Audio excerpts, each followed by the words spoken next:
Hi, friends, and welcome to the podcast by Ikramov Islam Bek, and we hope you enjoy the podcast.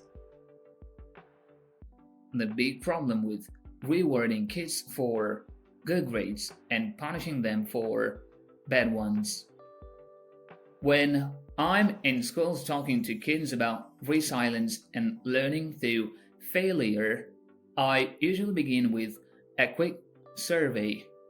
First, I ask teachers and staff in the auditorium to close their eyes.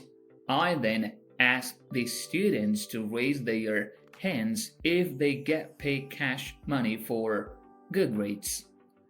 Depending on the socioeconomic makeup of the district, about 15 to 20% of hands go up. Sometimes it takes a while, hands creeping up slowly. Hesitantly, for kids seem to intuit that getting paid for grades may not be the best approach to learning.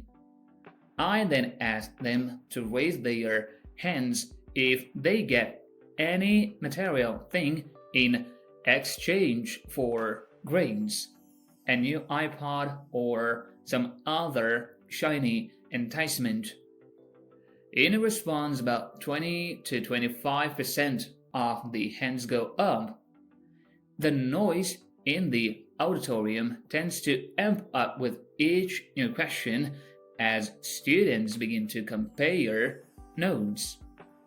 When the claymore dies down, I remind the staff of the rules: eyes closed, no peeking, and I warn the students that this last question is a little harder to answer, and I want them to think and search their hearts for an honest answer before they respond. Raise your hand if you truly believe your parents love you more when you bring home high grades and love you less when you make low ones. Over the past 5 years, I have asked this question to thousands of kids ages 12 to 18, and the percentage still surprises me. Among middle school children, about 80% believe that yes, their parents truly love them more when they deliver high grades and less when they make low ones.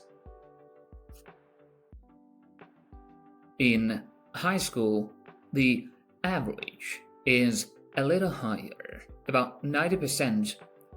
After the poll is over, we debrief and I reassure them that for the most part, their perceptions are incorrect, that they are loved no matter what.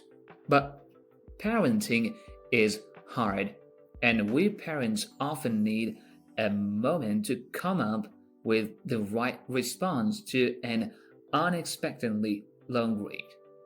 Sure, we are disappointed, but that silence they encounter when they bring home a report card listed with B minuses.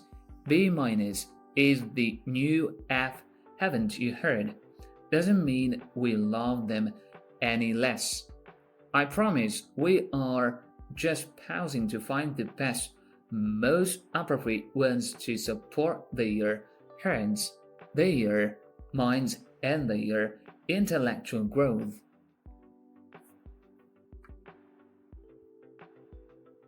I'm a parent, however, and I understand the truth behind that pause, even if I don't want to admit it. That silence in response to a low grade, that is withdrawal of love based on performance. And our kids hear us loud and clear. James Taylor, a psychologist who specializes in sports and parenting, calls it outcome love. a transaction in which parents bestow the reward of love in exchange for their children's success and withdraw that love as punishment for failures. Outcome love impedes children's happiness as well as their success in life because, despite what parents may say to children about unconditional love, they hear parents most actually through their actions. Taylor elaborated in an email. If parents send frequent messages of love, happiness, and excitement when their children are successful, and frequent messages of withdrawal of love or anger, frustration, and disappointment when their children fail to live up to their parents' expectations, the kids will make that connection. Messages of outcome love don't just shape kids' short-term happiness either. They can have a long-term deleterious effect on mental health, one that endures well beyond adolescence.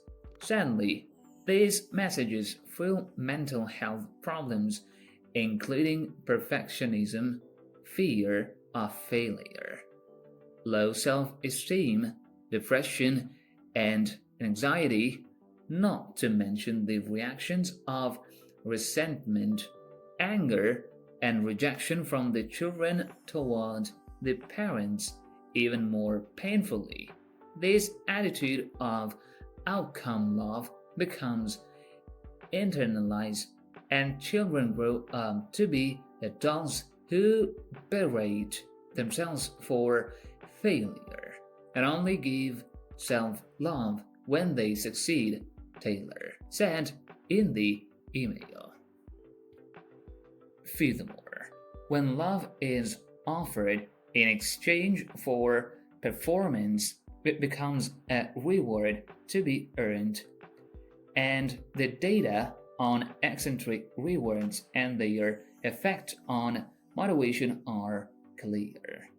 If we want kids to be invested in any activity, school, athletics, household duties, learning a musical instrument, the fastest way to undermine that motivation is to offer material or emotional reward.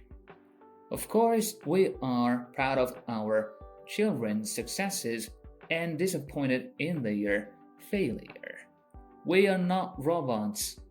We don't get much feedback on our parenting, so lacking our own report cards or trophies, it is tempting to use our children's success as immediate and reassuring evidence of our parenting success. However, claiming our children's successes or failures as our own cheats them out of their experiences, devalues their learning, and teach them that our love for them is conditional.